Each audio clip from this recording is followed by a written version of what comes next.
BJP MP Etela Rajender మీడియాతో మాట్లాడుతున్నారు. ఒకసారి ప్రత్యక్షంగా చూద్దాం. మీ మంత్రులు మీరు అనవసరమైన పక్కకు పెట్టి ప్రజానికానికి సేవలు అందించే కార్యక్రమం చేయమని చెప్పి కోరుతున్నాం. గ్రామాలకు పోతే నిన్న ఇందిరమ్మ కమిటీలను వేసినావు. నీ తాత జాగిరా? ఇల్లు కట్టినా, రోడ్లు వేసినా, డ్రైనేజ్ కట్టినా, పెన్షన్లు ఇచ్చినా, బియ్యం ఇచ్చినా ప్రజల డబ్బులు అవి. నీ సొంత జాగిరా? ఇవాళ అనేక మందికి ఇట్లా తప్పులు చేస్తే జైలులో పోతున్నారు.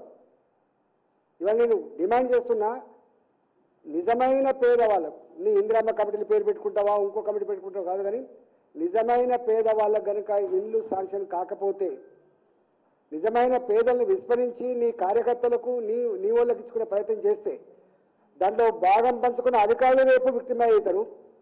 దానికి వ్యతిరేకంగా ప్రజలు ఉద్యమించే పరిస్థితి అని చెప్పి హెచ్చరిస్తా ఉన్నాం.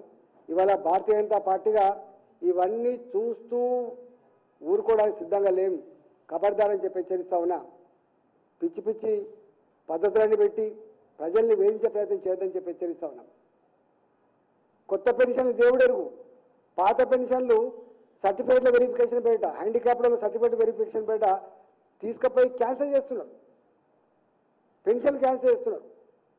ఇలా కళ్యాణ లక్ష్మి చెక్కులు పెళ్లి పందిరిలో వేయాలని చెప్పి మొదలుపెట్టిండ్రు. పెళ్లి పందిరి దేవుడరు, పిల్లలు పుట్టిన తర్వాత మొట్టమొదటి బిడ్డ పుట్టిన తర్వాత రాకపోతే రెండో బిడ్డ పుట్టినాక వస్తున్నాయి. ఇవన్నీ సరి చేసుకోమని చెప్పి నేను ఈ ప్రభుత్వాన్ని హెచ్చరిస్తా ఉన్నా. రెండవది, ఈ గత 3-4 రోజులుగా అకాల వర్షాలు పడి అనేక ప్రాంతాలలో ఏ వడ్లయితే వాళ్ళు కాంటాలు పెట్టుకోనో కాంటాలు పెట్టుకోవడానికి డిలే కావడం వల్ల, రకరకాల కారణాల వల్ల అవి తడిచి ముద్దయినాయి, రంగు మారే ప్రమాదం ఉన్నది. మనం చూస్తూ ఉన్నాం. నేను సిద్దిపేట మార్కెట్లో కావచ్చు, ఇతర మార్కెట్లో కావచ్చు, ఇలా కాంటకు సిద్ధంగా ఉన్నటువంటి ధాన్యం నీటి పాడైపోయింది, కొట్టుకపోయింది, మొత్తం తడిసి ముద్దయింది. ఇప్పటికే కన్నీళ్ళు పెడతా ఉన్నారు. ఒక మహిళ పిడుగుపడి చనిపోయినట్టుగా మనం చూస్తూ ఉన్నాం. కాబట్టి ప్రభుత్వం తక్షణమే యుద్ధ ప్రాతిపదిక పైన ఈ ధాన్యాన్ని మొత్తం, ఎందుకంటే ఇది ఎండాకాలం పంట కాబట్టి ఎండాకాలం పంట ఫార్బాయిడ్కి ఎక్కువ పోయేటువంటి ఆస్కారం ఉంటుంది. కాబట్టి ఎక్కడెక్కడ ఈ తడిసిన ధాన్యం ఉందో అక్కడక్కడ మొత్తం కాంటాలు పెట్టించి మీరు ఫార్బాయిడ్కి తరలించి రైతాంగాన్ని ఆదుకోవాలని చెప్పి నేను డిమాండ్ చేస్తున్నాను. ఇవాళ నితిన్ గడ్కరీ గారు వస్తున్నారు ఈ రాష్ట్రానికి.